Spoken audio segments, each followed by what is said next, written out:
سورۃ نوح علیہ الصلوۃ والسلام۔ بسم اللہ الرحمن الرحیم۔ میں نے ذکر کیا تھا جب ہم سورہ ہود پڑھ رہے تھے، 2 رکوع وہاں تھے مسلسل حضرت نوح کے حالات کے بارے میں، 2 رکوعوں پر مشتمل یہ پوری مکمل سورت۔ بسم اللہ الرحمن الرحیم۔ انا ارسلنا نوحا الی قومہ، ہم نے بھیجا تھا نوح کو اس کی قوم کی طرف، انذر قومک من قبل ان یاتیہم عذاب الیم، کہ خبردار کر دو اپنی قوم کو اس سے پہلے کہ آ دھمکے ان پر ایک دردناک عذاب۔ قال یا قوم انی لکم نذیر مبین، کہا انہوں نے اے میری قوم کے لوگوں میں تمہارے لیے ایک صاف صاف خبردار کرنے والا تیار کرو اور میری اطاعت کرو۔ رسول جب آتا ہے تو کہتا ہے میری اطاعت، نبی یہ نہیں کہتا، نبی کہتا ہے اللہ کے بندے بنو، اللہ کا حق مانو، متقی ہو جاؤ، یہ پرسنل میری اطاعت، ان اعبدوا اللہ واطیعون، اللہ کی بندگی کرو میری اطاعت، یہ رسول کا حکم۔ حضرت یوسف نے نہیں کہا کہ پہلے میری اطاعت کرو، تم تخت چھوڑو میں بیٹھوں گا یہاں، تم کون ہوتے ہو؟ بادشاہ رہا، اور وہاں اس کے چیف سیکرٹری کہہ لیں یا فوڈ منسٹر کہہ لیں، جو بھی کہیں بہت بڑے عہدے پر، اور انہوں نے یہ نہیں کہا اس قوم سے کہ تم ایمان نہیں لاؤ گے تم پر عذاب آ جائے گا، تمہارا بیڑا غرق ہو جائے گا۔ نبی جیسا کہ میں نے کہا بار بار، جو نبی کسی معین مشن اس کے حوالے نہ کر دیا جائے کہ جاؤ اس قوم کی طرف، جاؤ شہر کی طرف، اس وقت تک وہ نبی ہے۔ جب اپوائنٹمنٹ آرڈر مل جاتا ہے تو اب وہ رسول ہے، اب وہ جائے گا تو کہے گا، اللہ کا نمائندہ بن کر جائے گا کہ میرا حکم ماننا پڑے گا۔ I am his representative. You have to obey me. وَمَا أَرْسَلْنَا مِن رَّسُولٍ إِلَّا لِيُطَاعَ بِإِذْنِ اللَّهِ، وَمَن يُطِعِ الرَّسُولَ فَقَدْ أَطَاعَ اللَّهَ، جو رسول کی اطاعت کرتا ہے وہ اللہ کی اطاعت کرتا ہے۔ تو رسول اور نبی میں یہ فرق ہے۔ یغفر لکم من ذنوبکم، اللہ تعالیٰ تمہارے کچھ گناہ معاف کرتے ہیں۔ یہ بن کیوں کہا، سارے گناہ نہیں کہا۔ اس کی تعبیر یہی ہے، میں سمجھتا ہوں صحیح ہے بالکل، کہ ایک ہے وہ گناہ کے جو اللہ کے حقوق میں ہو رہے ہیں، اللہ انہیں معاف کرتے ہیں، لیکن عباد، حقوق و عباد کے گناہ اللہ معاف کرتے ہیں۔ اس کا تو لین دین ہوگا، ڈیبٹ کریڈٹ ہوگا۔ تمہاری کچھ نیکیاں ہیں تو ان بندوں کو دے دی جائیں گی کہ جن کے تم نے حق جو ہے غصب کیا، جن کی عزت پر حملہ کیا تھا، تہمت لگا دی تھی، ان کا اپنی کوئی نیکیاں نہیں پڑیں گی، نیکیاں تمہاری نہیں ہیں تو ان کے کچھ بدیاں ہوں گی تمہارے کھاتے میں ڈال دیں گے۔ یغفر لکم من ذنوبکم ویؤخرکم الی اجل مسمى، اور تمہیں بحیثیت قوم ایک اجل مسمى تک مزید a fresh lease of existence، اور تمہیں زندگی دنیا میں گزارنے کا موقع دے دے۔ ان اجل اللہ اذا جاء لا یؤخر، جان لو کہ جب اللہ کا مقرر کردہ وہ وقت آ گیا تو پھر اسے کوئی مؤخر نہیں کر سکتا۔ لو کنتم تعلمون، کاش کہ تمہیں معلوم ہوتا۔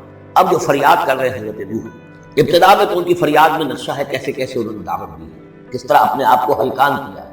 قال رب انی دعوت قومی لیلا ونہارا، انہوں نے اس کے پروردگار میں نے تو دن رات اپنی قوم کو بلایا، رات کو بھی دن میں، فلم یزدہم دعائی الا فرارا، میری اس دعوت نے، تبلیغ نے ان میں سوائے فرار کے اور کسی چیز میں اضافہ۔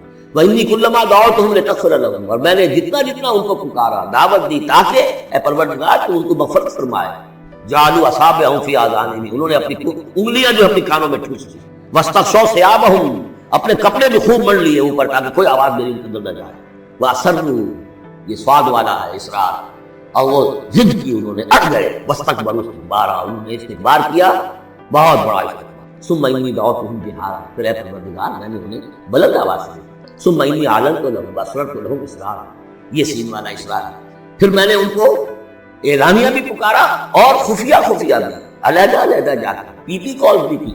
فقلت استغفروا ربکم، میں نے ان سے کہا اپنے رب کا استغفار کرو، انہ کان غفارا، یقین وہ بہت بخشنے والا ہے۔ یرسل السماء علیکم مدرارا، وہ چھوڑ دے گا آسمان کو تم پر دھاروں میں، یعنی بارش برسے کہ معلوم ہوتا ہے کہ وہاں بھی کوئی قحط پڑا ہوگا، جیسے کہ مکے میں قحط پڑا جو ہم پڑھ چکے ہیں سورہ دخان میں، یا جیسے قوم فرعون کے اوپر قحط آیا تھا بالسنین، تو یہ قحط ختم ہو جائے گا، آسمان سے جو ہے موسلادھار بارش ہوگی۔ وَيُمْدِدْكُمْ بِأَمْوَالٍ وَبَنِينَ، اور تمہیں بڑھا دے گا مال میں بھی اور اولاد میں بھی، بیٹوں میں بھی۔ وَيَجْعَلْ لَكُمْ جَنَّاتٍ، اور تمہارے لیے باغات بنا دے گا۔ وَيَجْعَلْ لَكُمْ أَنْهَارًا، تمہارے لیے چشمے اور نہریں روا کر دے گا۔ مَا لَكُمْ لَا تَرْجُونَ لِلَّهِ وَقَارًا، کیا ہو گیا ہے تم اللہ کی عظمت کی امیدوار نہیں؟ یعنی ایک تو اللہ کی عظمت، اس کو تسلیم نہ کرنا، اس کو نہ ماننا، اور ایک یہ ہو اس کے معنی ہو سکتے ہیں تمہیں کوئی ڈر نہیں ہے کہ اللہ کی عظمت جو ہے وہ کہیں غصے میں نہ آ جائے اور تمہیں پکڑ لے۔ اللہ کی غیرت، اللہ کی حمیت، ایک حد ہوتی ہے، رسی دراز کرتا ہے پھر پکڑتا ہے، تو ان بطش ربک لشدید، اس کی پکڑ بڑھتا ہے، تمہیں کوئی خوف نہیں۔ فقد خلقکم اطوارا، اس نے تمہیں بنایا ہے طریقے سے، درجہ بدرجہ، نطفہ تھا اور پھر علقہ تھا اور پھر مضغہ تھا۔ الم تروا کیف خلق اللہ سبع سماوات وجعل القمر فیہن نورا وجعل الشمس سراجا، ان آسمانوں میں اس نے رکھ دیا ہے چاند کو کہ اس میں اجالا ہے، روشنی ہے، وجعل الشمس سراجا، اور سورج کو رکھ دیا ہے کہ وہ ایک چراغ ہے۔ واللہ انبتکم من الارض نباتا، اور اللہ